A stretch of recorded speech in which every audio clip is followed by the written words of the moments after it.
Hello guys, today I'm going to show you how you can send fax message from your CROSSCALL Core M5. So in the first step, open the Play Store, tap on search bar and look for the fax app. Choose the Easy Fax, install it and open.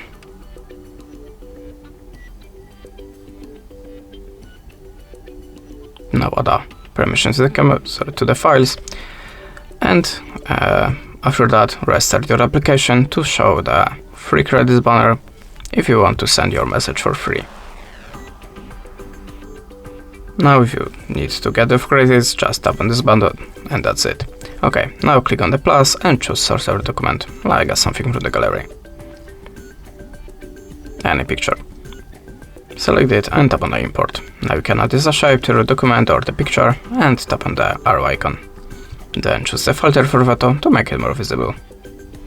If you're ready, click accept icon, type the normal displays, choose the country from the list, and to send this message just click on this button. That's it. Thanks for watching, leave us a like or a comment and goodbye.